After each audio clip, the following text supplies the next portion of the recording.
Olá, sejam bem-vindos ao programa Comunicação em Rede. Eu sou a Eveline Freire, a sua apresentadora, e como é do nosso costume aqui do programa, eu tenho uma convidada muito especial no programa de hoje.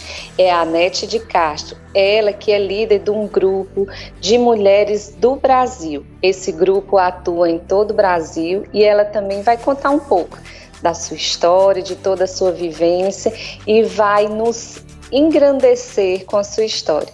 Vamos juntos? Vem comigo e fique à vontade. Seja bem-vinda, Anete. É um prazer recebê-la no nosso programa. Olá, Eveline. Um prazer estar com você aqui hoje.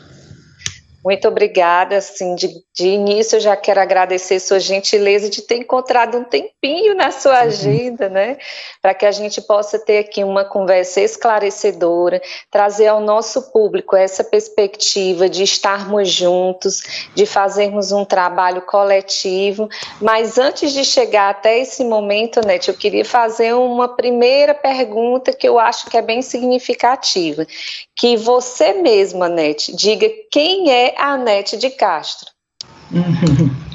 Bem, eu sou a Anete, sou inglesa, moro há quase 40 anos aqui no Brasil, casado com 2 filhos maravilhosos, sou vice-presidente da Mallory Eletroportáteis e trabalho a minha vida toda na área industrial, aqui no estado. E eu sou o líder do Grupo Mulheres do Brasil, que é um grupo que a gente criou há quase 8 anos atrás, e que eu fico com muito orgulho que a gente possa estar fazendo algo a mais para as pessoas ao redor da gente. Ai, que bom. Gente, eu fico tão feliz em poder abrir esse espaço aqui do programa e poder receber a Anete, porque eu acho que ela tem um trabalho muito estimulador, de que nós precisamos sim olhar para a situação do nosso país. Ela que é inglesa, que já tem um bom trejeito cearense, né? Mas a gente traz aqui para vocês não só como uma mulher que veio de um outro país, mas uma mulher que quer fazer a diferença. Né, quer fazer a diferença junto com outras mulheres.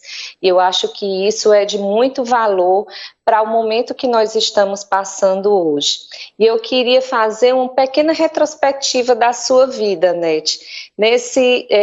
Você disse que já está há 40 anos no Brasil, mas como foi essa sua vivência, a cidade que você nasceu, sua formação? Você poderia descrever um pouco para nós? Que a gente pudesse ficar mais um pouquinho próximo dessa sua raiz inglesa, mas também com a sua vinda aqui para o nosso país? Não, com certeza. Na realidade, ainda não fazem 40 anos, mas vai fazer quase. Mas eu nasci, fui criado, me eduquei, comecei a minha vida tudo na Inglaterra, no norte da Inglaterra, uma cidade perto de Leeds, que as pessoas conhecem. A minha cidade é Huddersfield, que ninguém conhece, uma pequena cidade no norte da Inglaterra. A minha mãe era egípcia, então eu fui criado basicamente pela mamãe, que separou quando era pequena, e eu sou a caçula de 5, né? Éramos 5, infelizmente agora somos só 3. Na realidade, acabei de chegar da Inglaterra, infelizmente perdi meu irmão mês passado, e eu cheguei agora da Inglaterra. Assim, eu meio que revivi um pouquinho todas as minhas raízes, revivi um pouco como é que é a pandemia na Inglaterra também, e revivi a minha infância, né? Porque eu fui criado numa região da Inglaterra que é o norte, uma região que antigamente era de fábricas, uma região muito assim de trabalhadores, e eu vivi em Huddersfield até 18 anos, depois eu fui para a faculdade, mais para o norte ainda, no nordeste da Inglaterra, em Durham, onde eu me formei em línguas modernas, francês, russo e serbo-croata. A serbo-croata nem existe mais, né, que é a língua da Iugoslávia. E eu entrei na minha vida profissional na Shell Internacional em Londres, onde eu entrei para trabalhar na área de gente, na área de recursos humanos. E fiz meu mestrado em gestão de pessoas lá atrás, em 1982, na realidade, quando até naquela época a gente não falava tanto da função tão importante da gestão de pessoas dentro das organizações. E foi em Londres que eu conheci o Marcos, meu marido. O Marcos é de Fortaleza, e ele estava na Inglaterra para fazer o seu curso de marketing. Então a gente passou um bom tempo lá em Londres juntos. E em 83 o Marcos tinha que voltar para o Brasil. O pai dele estava um pouquinho mais velho, ele precisava cuidar da empresa, e eu acho que isso é uma daquelas decisões que a gente faz quando a gente está apaixonado e a gente não pensa muito, né? Então eu larguei talvez o melhor emprego que eu podia ter tido na Inglaterra, e eu vi eu costumo dizer que eu vi para Fortaleza. O pessoal diz, você veio para o Brasil. Eu disse, não, eu vim para Fortaleza, porque em 83 o Brasil, que é um grande país, né, as distâncias eram maiores ainda naquela época, né, num período que você não tem internet, você não tinha tanto viagem de avião e etc. Então eu vi para o Nordeste do Brasil, que era muito, muito, muito diferente, digamos, do Sudeste do país naquela época. E foi assim que eu comecei a construir a minha vida. Como eu falei, isso foi em 83, então vai fazer são 38 anos aqui nesse país que eu estou vivendo. E você, só uma pequena curiosidade, tá certo? Quando você resolveu vir aqui para Fortaleza, né, para o Nordeste, você já tinha vindo visitar outra vez ou foi realmente a primeira vez? Não, eu vim de férias o ano anterior, eu era meio louca, mas nem tanto. Eu tinha vindo de férias o ano anterior, mas gente, é assim, né? Você vem de férias para o Brasil, aí você vê 600 quilômetros de praia, um clima excepcional, todo mundo te acolhendo, mas o acolhimento brasileiro é um dos melhores do mundo, né? Então você não pensa nas praticidades, né? Você pensa naquilo que você convive. Então eu vi de férias no ano anterior, só para assegurar onde era, como era, porque o Brasil não era tão conhecido naquela época, mas na realidade eu vi sem plano e sem saber como é que eu ia conduzir a minha vida, que não foi fácil, até porque eu fui criado e educado para conduzir minha vida, planejar minha educação, planejar minha vida profissional, minha carreira, e realmente eu vim para cá um pouco no escuro nesse sentido, mas só com aquela visão ideal de um período de férias. Uhum. Você veio como uma turista e depois viu que realmente morar num lugar turístico é bom, é bonito, né? É um lugar que todos vão dizer, você foi para o paraíso, é um lugar muito bom, mas é como você bem falou, foi um desafio, né?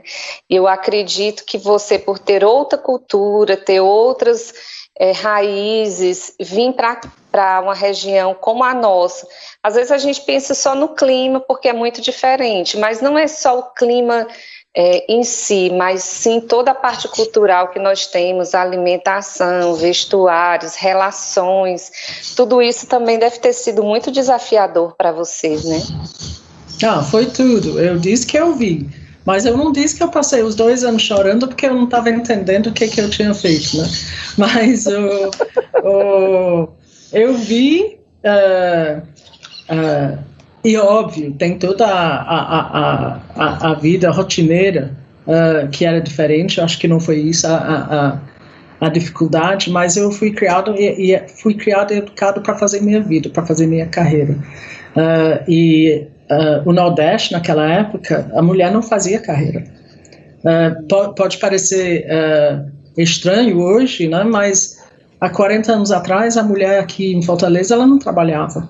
Uhum. A mulher aqui em Fortaleza, ela cuidava dos filhos, cuidava da casa, ela cuidava da empregada. E essa era a realidade que eu me deparei, que foi uma primeira realidade que eu não tinha pensado, porque não entrou na minha cabeça que a vida seria assim. Então, eu tive que aprender a entender essa cultura, né? A gente entende, a gente não necessariamente compartilha com aquilo. Então eu tive que aprender a entender isto. Eu tive que aprender a falar português, porque eu não falava português, apesar de eu ter me formado em línguas, que me ajudou bastante. Quando eu fui aprender português em Londres, eu peguei um professor de Portugal e foi muito, muito ruim. Então eu larguei logo. Eu disse, não, eu vou aprender quando eu chegar lá. Então eu tive que aprender o português, eu tive que entender a cultura aqui, porque eu acho que é onde você vai, quando você é um estrangeiro, vai para um outro país, você precisa respeitar a cultura, entender a cultura e então se preparar para os ajustes necessários. E obviamente era uma época que a comunicação não era o que era hoje, né? Então eu estava muito longe da minha família, dos meus amigos, e eu era muito nova. Então os primeiros 2 anos foram anos que me desafiaram bastante, sem dúvida nenhuma. Acredito que você deve ter amadurecido bastante também nesses 2 anos, né? Foi. Eu tinha um ponto, na realidade, entre tudo, né? Eu acho que foi a primeira vez que eu me deparei com pobreza, mas pobreza de verdade. Eu não estou dizendo que na Inglaterra não tem pobreza, tem, é óbvio. Mas uma pobreza diferente, uma pobreza mais à vista, né? Mais aberrante. Então, naquela época a gente tinha pouco dinheiro também, porque gastamos todo o dinheiro tentando vir, mudar e tudo mais. Naquela época eu peguei $5.000 e eu disse para o Marcos, esses $5.000 vou guardar aqui para sempre, porque se um dia eu me acostumar a ver essa pobreza aqui e eu não fizer a minha parte, então eu preciso voltar para o meu país, porque eu não posso ficar num lugar que eu enxergo e eu não faço. Então, eu acho que isso também foi um ponto de aprendizagem, né? Quando você fala do choque cultural, eu acho que eu me despertei como ser humano, no sentido de realidades que existem no mundo, que eu lia talvez em livros, ou eu via em documentários, mas eu não estava vivendo assim na realidade. Então, eu acho que isso também, essa desigualdade social que existia na época, que infelizmente existe tanto quanto hoje, foi também um ponto chocante para mim. Eu não vi de uma família rica na Inglaterra, ao contrário, a minha mãe trabalhava muito e sofria para dar para nós o que a gente precisava. Somente que na Inglaterra as diferenças sociais naquela época eram muito menores. Hoje até são maiores na Inglaterra. A Inglaterra também piorou, né? Mas todo mundo tinha os mesmos direitos na Inglaterra quando eu era pequeno. Então, mesmo com poucos recursos, eu tinha a melhor educação, eu tinha as mesmas oportunidades. Infelizmente, isso é uma luta que a gente ainda vai ter que travar por alguns anos, né, Anete? E eu acredito que tem que ser uma luta coletiva, né? Mas eu vou precisar fazer um breve intervalo, gente. Vamos esperar mais um minutinho, que já nós retornamos para a continuação da nossa conversa com a Anete. Não saia daí, espero vocês.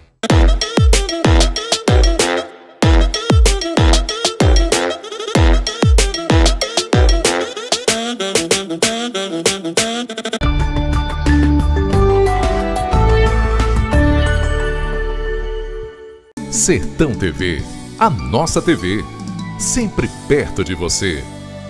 Fala pessoal, eu sou Vei Araújo e estou mais do que ligado aqui na Sertão TV.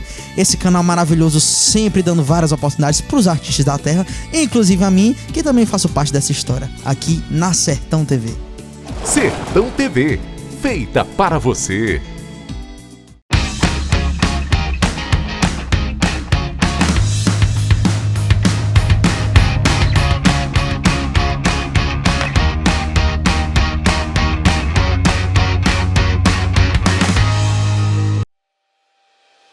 A necessidade de ressignificar momentos se tornou ainda mais necessária agora.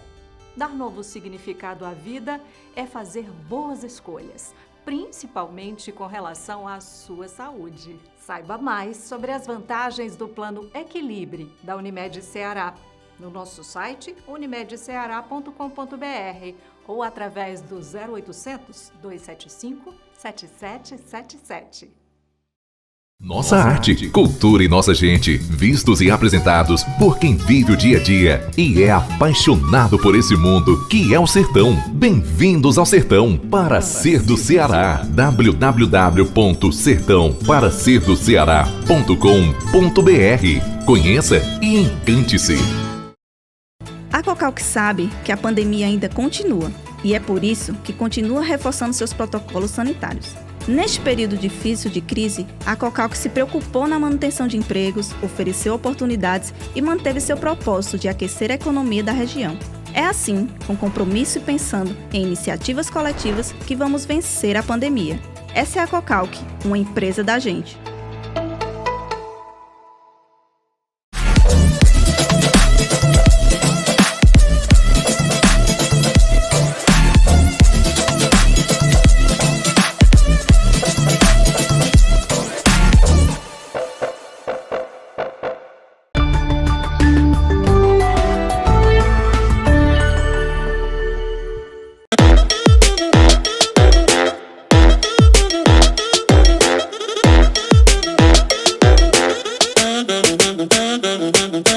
E retomamos a nossa conversa com a nossa querida Anete.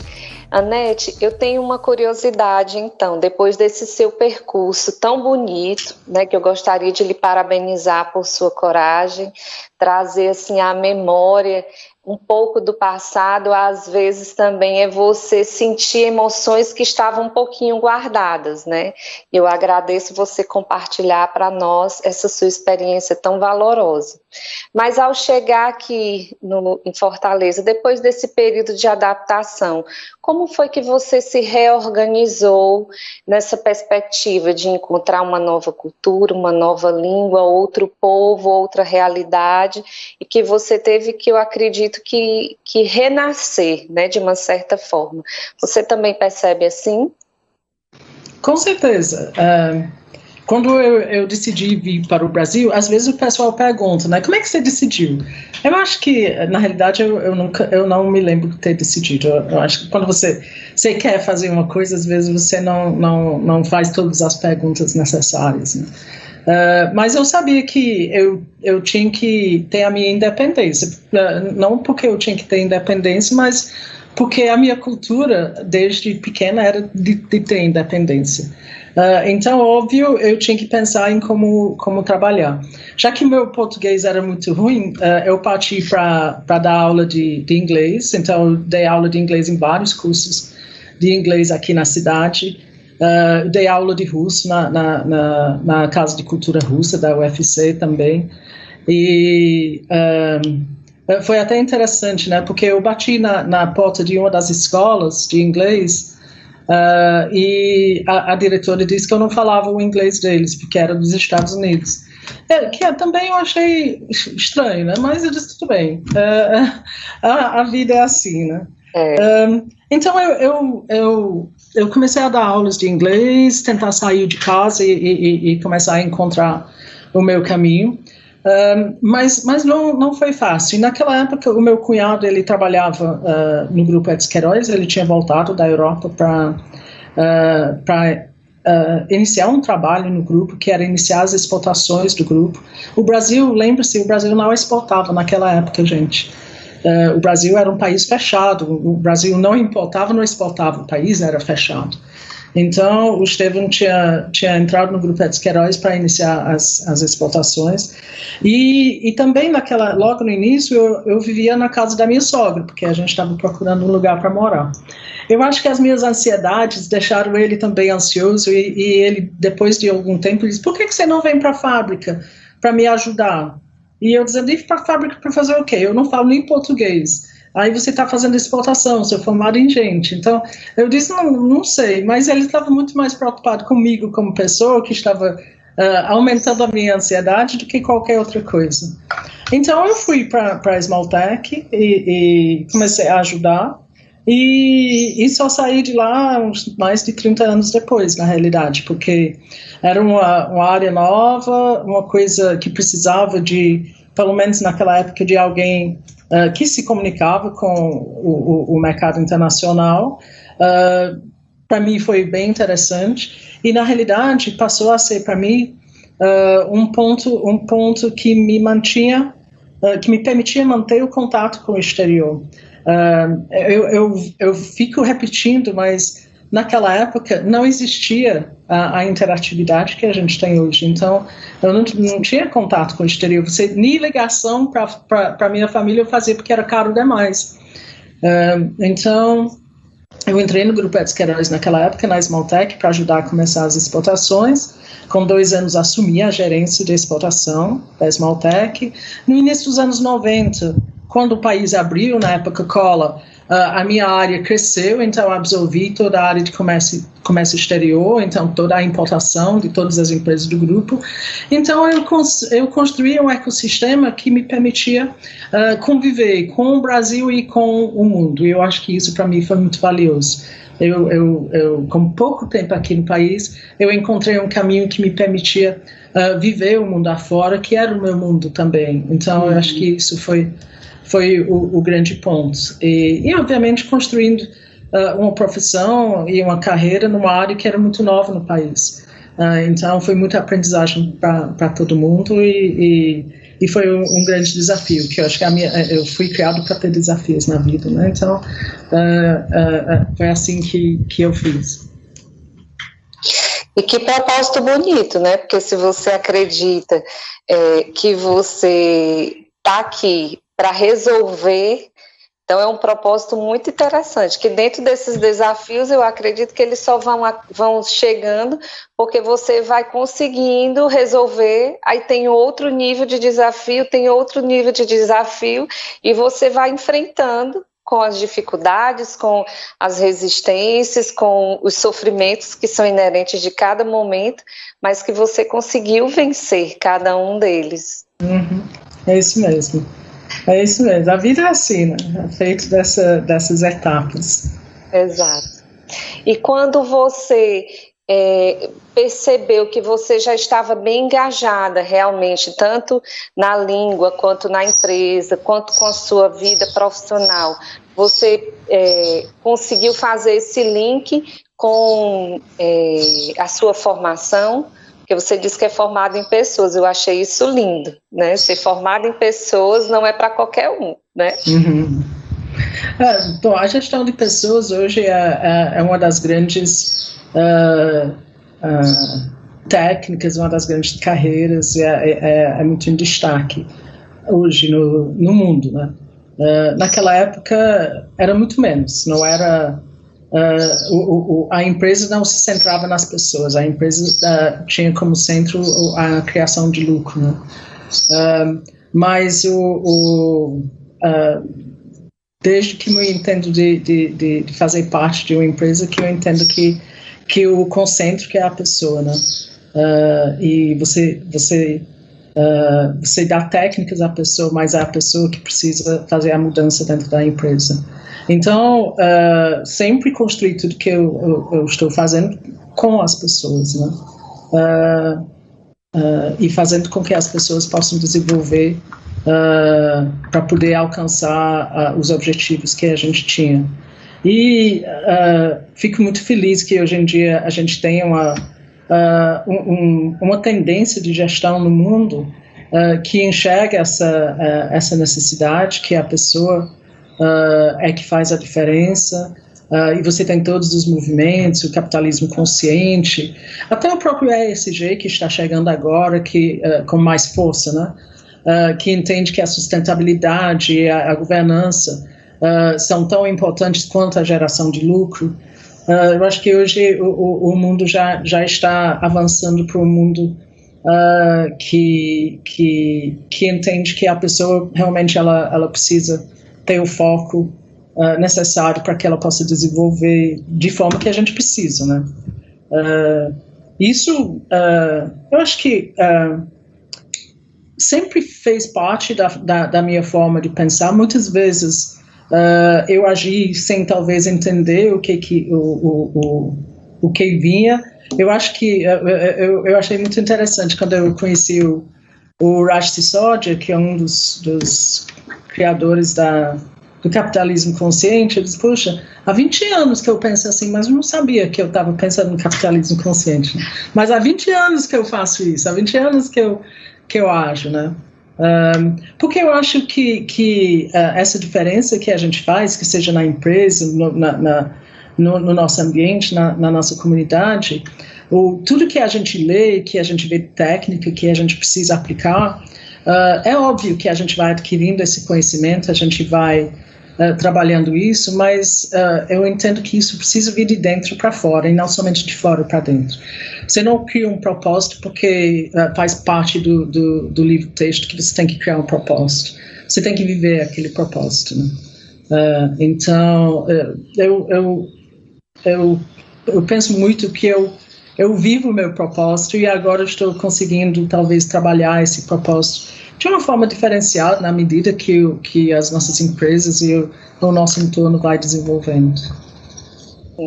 Eu acredito que você não só faz, mas você sente muito esse propósito. É como se fosse uma energia motivadora dentro de você, que vem como inspiração, talvez muitas vezes como inquietação, como indignação, com vários nomes, mas que ele está dentro de você, né? Que você não se acomodou, que você não se submeteu a ser. Não, é assim, sempre foi assim, eu não vou me envolver. Uhum. Não, é isso mesmo. É isso mesmo. Eu acho que a gente vai encontrando os nossos caminhos, a gente vai entendendo a razão de ser das nossas ações e a gente vai se adaptando, né, na medida que esse mundo vai se adaptando, vai se ajustando. Mas a gente precisa ter uma crença absoluta dentro da gente, a gente precisa ter os nossos valores muito claros dentro da gente. E assim fica muito mais fácil a gente ir desenvolvendo a caminhada nossa, né? Eu acho que a gente precisa ter muito fidelidade aos nossos sentimentos internos. Isso faz a vida mais fácil para a gente também, né? Com certeza, eu também acredito que você descobrindo essas suas habilidades e também buscando lapidar, porque muitas vezes ela está num estado bruto e você precisa ser lapidada por situações, por experiências, por outras pessoas, por situações. São tantas as formas que elas podem ser lapidadas, mas a gente precisa estar disposta também a passar por esse processo, né? Precisa ter coragem de enfrentar esse processo, que não é fácil. Não é fácil para ninguém, né? Mas eu acredito que ele vale a pena para todos nós, né? Então eu vou precisar fazer só mais uma paradinha, vou já retornar com vocês e continuar a nossa conversa super agradável aqui com a Anete. Só um minuto, gente, voltamos já.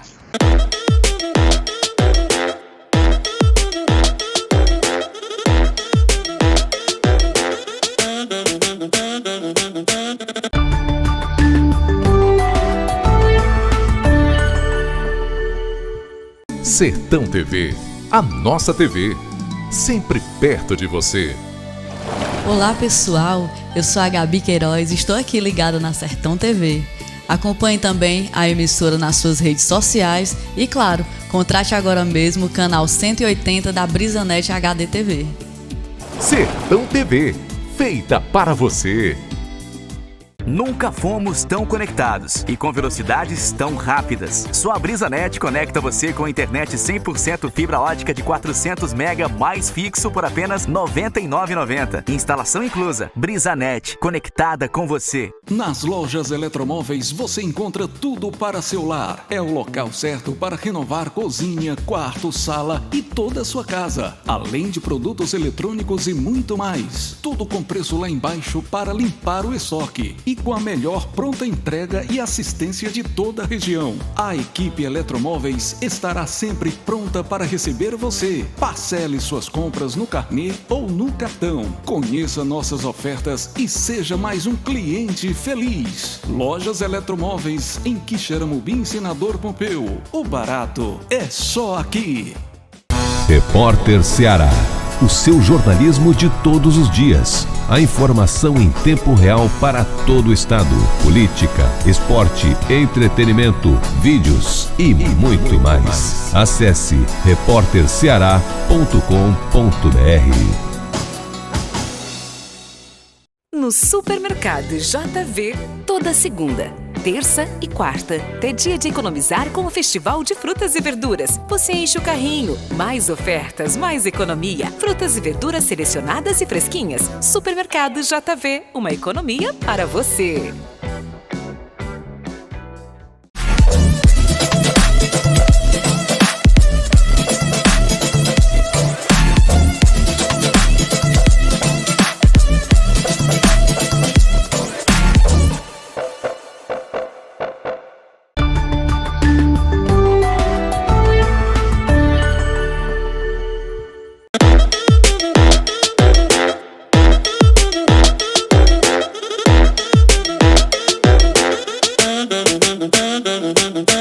Vamos retomar nossa conversa com a Anete, essa líder nata, uma líder que foi descobrindo os seus propósitos, ou o seu propósito fundamental, que é de trazer a sua melhor versão para nós, né?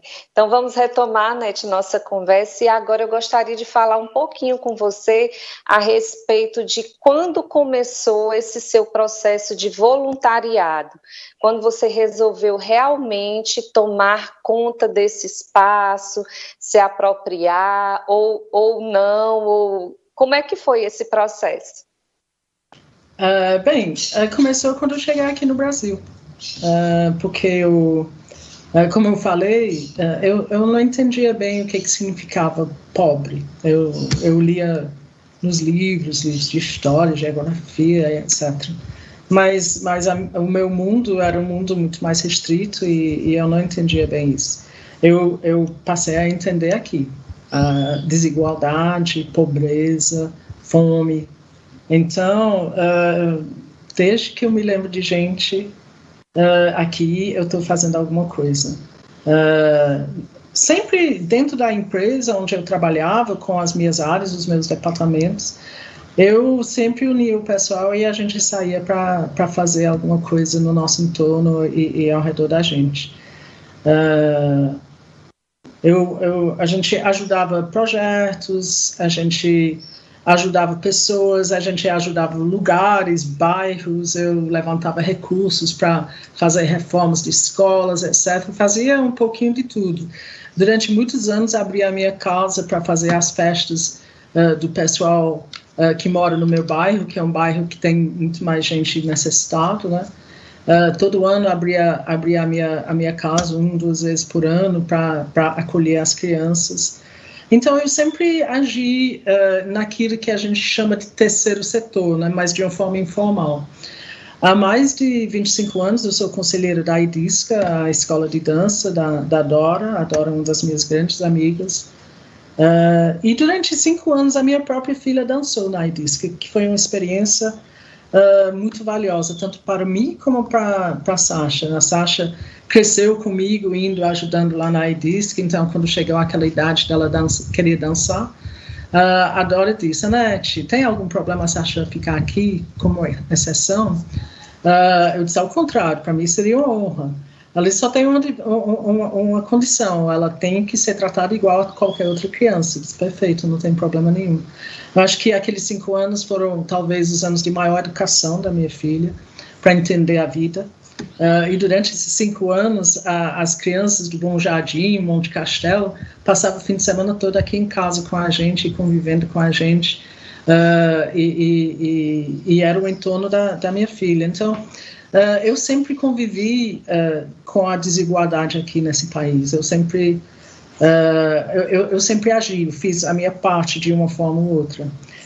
Também, desde 87, eu sou cônsul e uma das obrigações do consulado é visitar os presos nos presidiários. Então, desde 87 também eu visito presídios, eu enxergo uma outra realidade daquilo que existe para muita gente. Aqui no nosso estado temos mais de 20 mil internos no Estado, no sistema penitenciário. Então, eu nunca me enclausurei dentro de um mundo da minha classe social ou da minha classe profissional. Eu sempre abri os meus olhos para aquilo que está ao meu redor. E quando você abre os olhos, você age, porque senão você não se aceita mais. Então, desde que eu estou aqui, que eu faço? Eu costumo dizer que o Brasil, para mim, nesse sentido, foi um presente, porque me permitiu entender a vida de uma forma que eu jamais teria entendido se eu tivesse passado a minha vida toda na Inglaterra ou a minha vida toda numa empresa multinacional, que era isso o meu caminho original. Então, eu sempre agradeço nesse sentido essas riquezas que eu aprendi aqui no Brasil, mesmo que em algum momento não sejam riquezas agradáveis, mas são riquezas de convívio, de entendimento, de entender a realidade desse mundo que a gente vive. E despertar em mim que essa vida que eu vivo não é a realidade da maioria. E quando você percebe isso, automaticamente você sai fazendo. E isso, eu acho que eu ganhei muito mais com isso do que as pessoas que eu ajudei. Que bom. Eu acredito que a maioria das pessoas tem essa proposta de trazer o voluntariado, mas como você falou, tentando organizar principalmente quem está no seu entorno, porque é muito difícil a gente conviver com essa desigualdade, né? Você normalizar que isso é provável. Não, a gente não pode se acostumar com isso, né? Se acostumar que isso é normal, se acostumar que você pode estar num patamar muito mais alto e uma outra pessoa completamente em escassez. Eu acredito que isso também é um alerta para que a gente possa observar que no nosso dia a dia, quem está próximo e principalmente quem está nos entornos dos bairros tem esse olhar diferenciado, mas como você falou, fazia eventos esporádicos, fazia de uma forma bastante voluntária, sem uma significação de uma instituição como suporte, né? Era mais uma junção de amigos, a boa vontade, a vontade de fazer a diferença, né?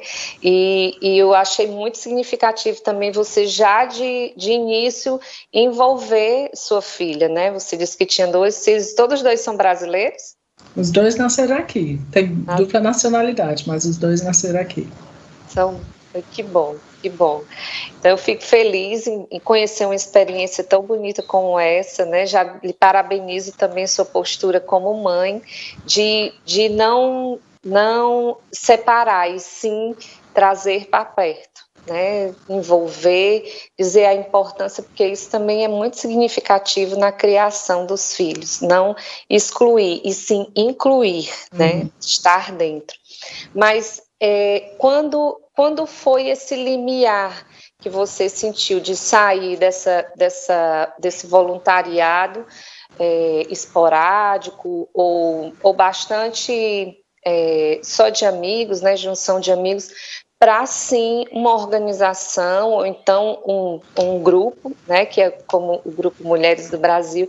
Qual foi esse limiar que você decidiu verificar que precisava realmente ter um aporte mais significativo, estruturado, que possibilitasse outras pessoas também ganhar essa mesma visão e se envolver com o mesmo propósito? Então, bem, a primeira coisa, eu entrei no conselho da IDISCA mais ou menos em 95, então, desde que 95 que eu faço parte de uma forma mais estruturada, né? Eu mesmo, dentro de um conselho de uma OSC. Mas o Grupo Mulheres do Brasil, que você está falando, na realidade, ela nasceu há quase 8 anos atrás. Ela nasceu por acaso, mas ela nasceu por acaso, mas por um propósito mesmo. E naquela época,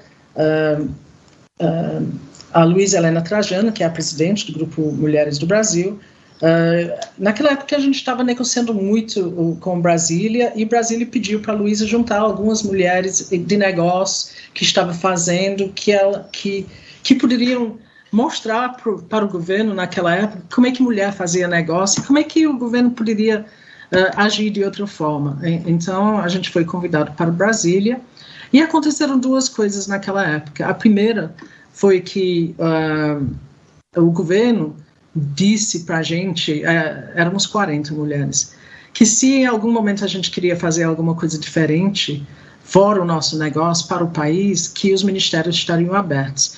E a gente entendia que aquilo era uma oportunidade. Mas o segundo ponto é que a gente gostou de estar juntos.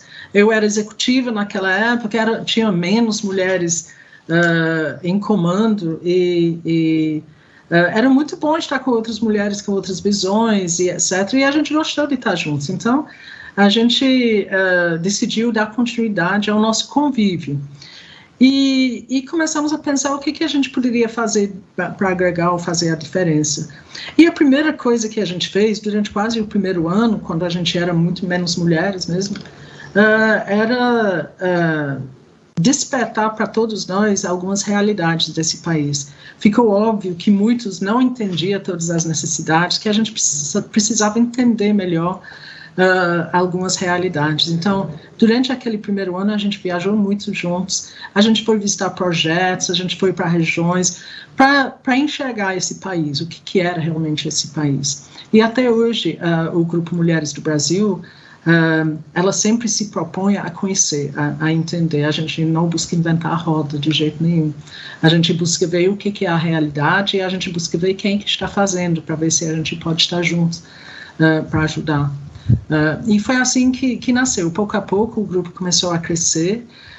Depois de 4 anos já éramos bastante mulheres, e acontecia tudo em São Paulo, e a gente dizia, puxa, isso tem que estender para o Brasil todo, e a gente começou a abrir os núcleos. O núcleo aqui de Fortaleza foi o segundo núcleo do Grupo Mulheres do Brasil, vai fazer 5 anos esse ano, e então a gente começou a abrir núcleos ao redor do país para a gente estender essa visão e essas ações.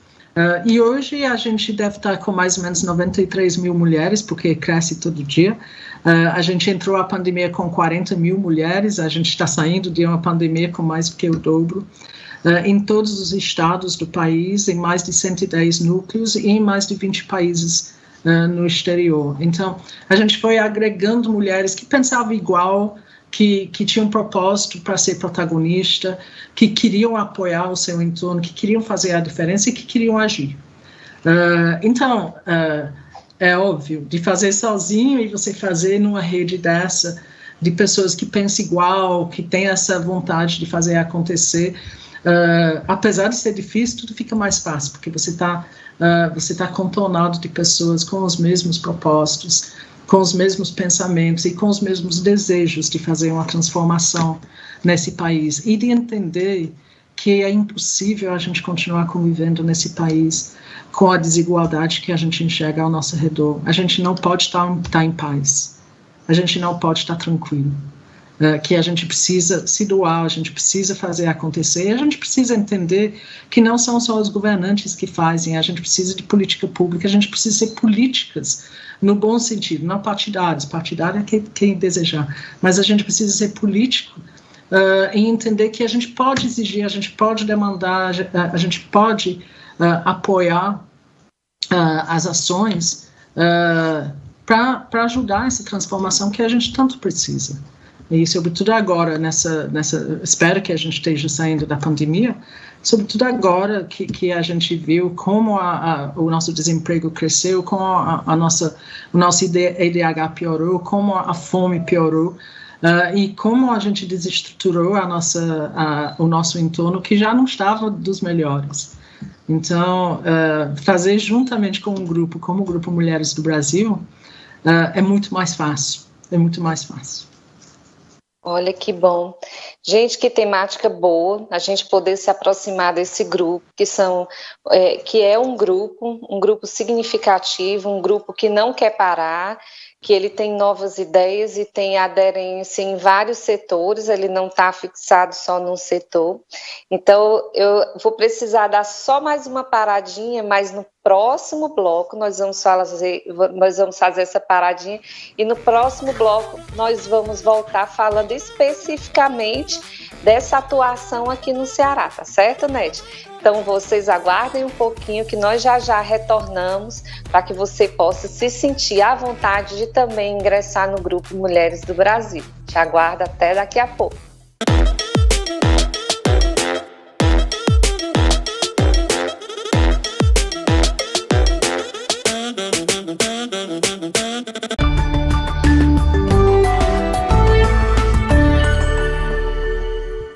Sertão TV, a nossa TV, sempre perto de você. Olá galera, eu sou Juninho Show e estou aqui na Sertão TV. Uma grande alegria acompanhar esse projeto tão bacana e que ainda vai crescer muito mais. Um grande abraço e se ligue no canal 180 da BrisaNet. Sertão TV, feita para você.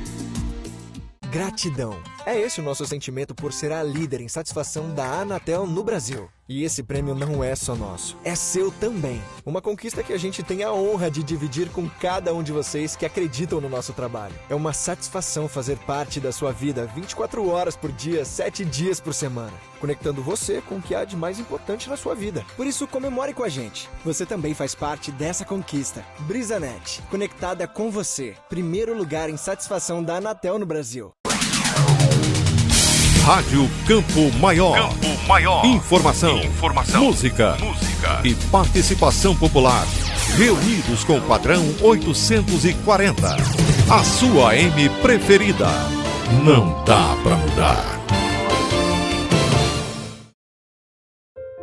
O governo do Ceará promove ações sociais para ajudar quem mais precisa. Tem o pagamento das contas de luz e de água, Vale Gás, ampliação do cartão Mais Infância e auxílio catador. Tem kits de alimentação, aquisição de tablets e chips de internet para alunos da rede estadual. Tem auxílio financeiro, parcelamento do ICMS, isenção do pagamento dos equipamentos do Estado, do IPVA e das contas de água e luz dos estabelecimentos dos setores de eventos e alimentação fora do lar. Tem editais para eventos virtuais e projetos culturais com a Lei Aldir Blanc. Tem auxílio cesta básica para profissionais do transporte, ambulantes, feirantes, despachantes e guias de turismo, além de apoio ao transporte público. E para os microempreendedores tem o Ceará Cred. Já são mais de 3 milhões de cearenses beneficiados com ações do governo. Promover justiça social também salva vidas, dentro e fora dos hospitais. Governo do Ceará. Nossa prioridade é salvar vidas e ajudar quem mais precisa.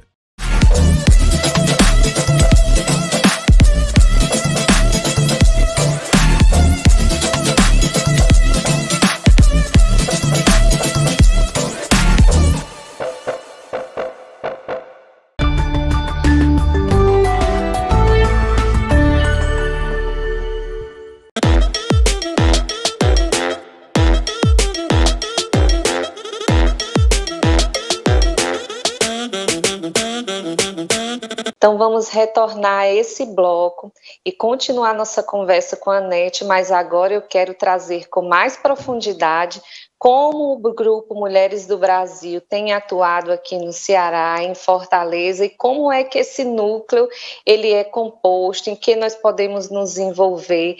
Você pode nos dar essa orientação, Anete? Como nós podemos nos envolver no Mulheres do Brasil?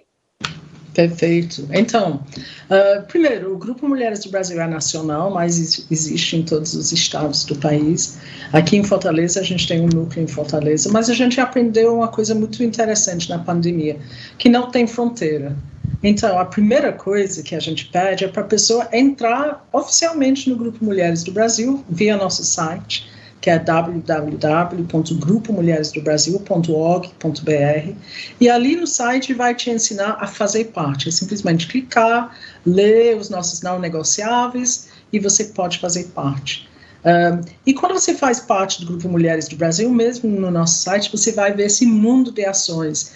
E qualquer mulher pode participar de qualquer ação em qualquer lugar do mundo. Hoje a gente tem muita coisa virtual. A gente tem o nosso workplace, onde tudo está acontecendo. Então, tem uma riqueza de ações e de informações, simplesmente fazendo parte. Durante a pandemia, muita coisa virou virtual, muita coisa virou online, e muitos de nós atuamos e participamos em grupos ao redor do mundo, porque essa foi uma das grandes aprendizagens positivas da pandemia. A gente atua via comitês, então nós temos quase 30 comitês ao redor do mundo. Esses comitês em várias áreas: educação, saúde, jurídico, desigualdade racial, combate à violência, empreendedorismo, sustentabilidade. Então, a gente tem mais de 30 comitês atuando, e a pessoa pode entrar, pode fazer parte de um comitê, ou pode fazer parte de um pouquinho de tudo, depende da pessoa. Primeira coisa, nós somos um grupo muito leve, um grupo que acolhe, então a gente diz para a pessoa: entra e vai vendo o que você gosta, o que te interessa. E uma das coisas que a gente percebe é que todas as nossas ações, mesmo em comitês diferentes, eles vão se entrelaçando. Eles vão se entrelaçando porque um precisa do outro. Eu vou dar um exemplo muito simples. Aqui no estado, a gente é muito forte nos seguintes comitês: empreendedorismo, artesanato, cultura de paz, educação, saúde. Então, a gente adotou o artesanato porque nós estamos numa terra que tem mais de 300 mil artesãos, e a gente teve uma líder que entrou desde o início, que nos ajudou muito, que é a Eto, que é especialista em artesanato.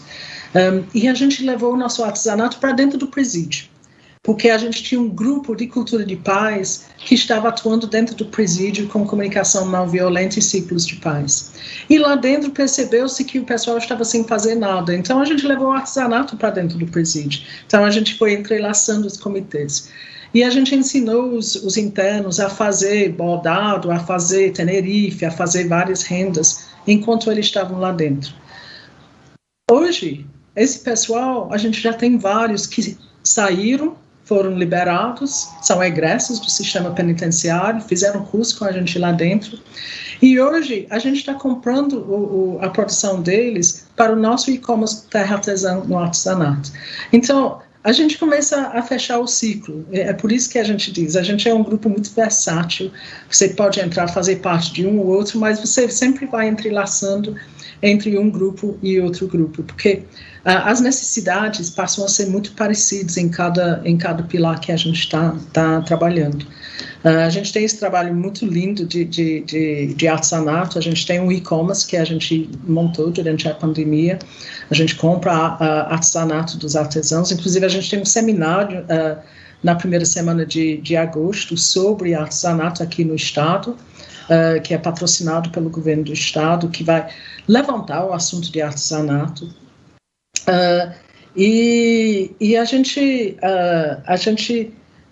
sempre faz com que as pessoas, as mulheres que aderem, possam ser bastante úteis, possam vir e já agir com a gente, porque é quando a gente coloca a mão na massa que a gente vai entendendo se a gente gosta de botar a mão na massa, se é isso, ou se a gente quer fazer alguma outra coisa diferente. Mas é mais ou menos assim que a gente funciona.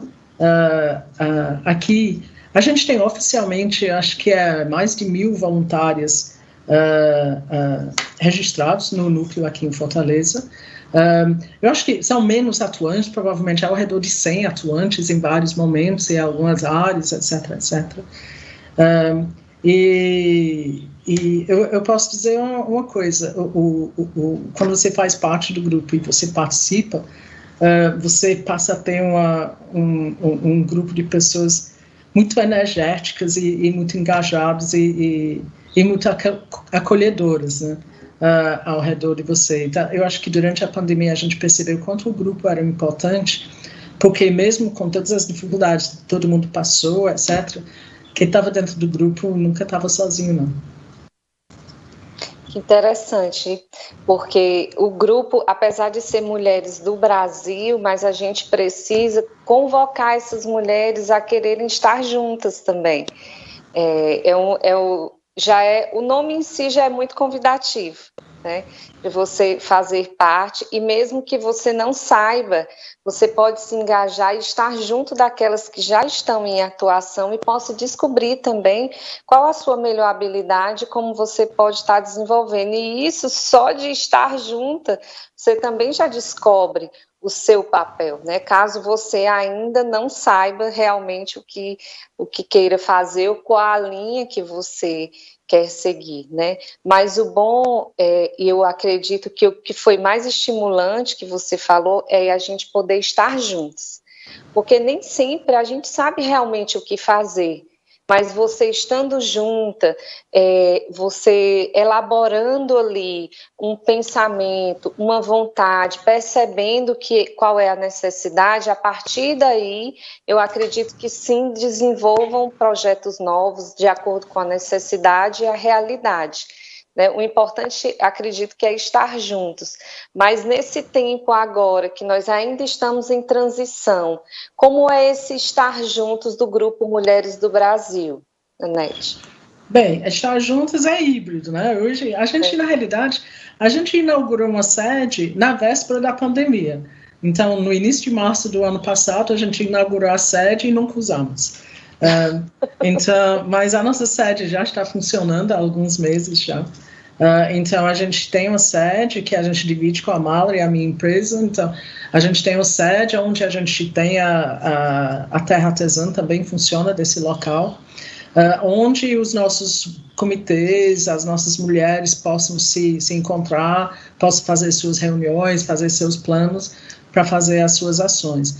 Como a gente é híbrido também, a gente tem as nossas reuniões mensais, online, nacionais, que todo mundo pode fazer parte, e regionais. A gente faz aqui uma reunião geral, a gente faz uma reunião que a gente chama de portas abertas, que é quando a gente explica um pouco melhor o que a gente está fazendo.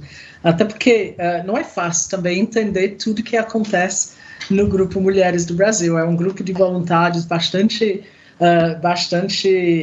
diferentes, pessoas de todos os estilos, todas as formas.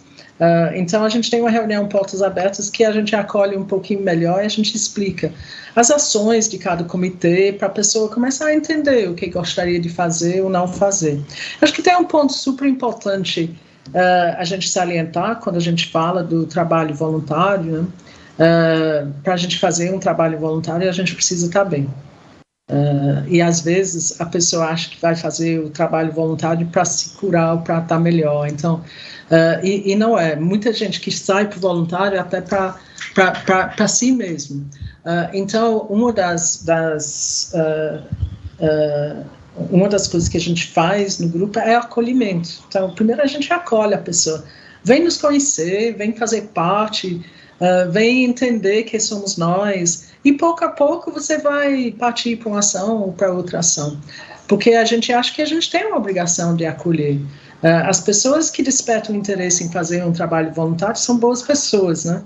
Então, a gente precisa pegar essas pessoas e entender o que elas precisam, como é que está. Então, a gente é um grupo super leve.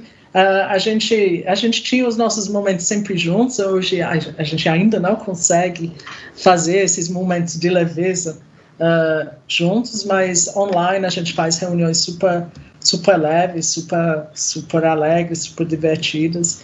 E a gente faz as nossas reuniões de comunicação, de informação sobre as ações também. Então, a gente tem um calendário que a gente sempre divulga, a gente utiliza o nosso Instagram para divulgar tudo, divulga as nossas ações, as nossas reuniões, e a gente pede para as pessoas, se você está afim, se você gostaria de uma coisa, estar com pessoas bem divertidas, bem comprometidas, e olha, a gente é bem comprometido, né? A gente mesmo por ser voluntário, isso não significa que a gente relaxa, não. A gente tem objetivo, meta, e a gente sai atrás de cumprir, né?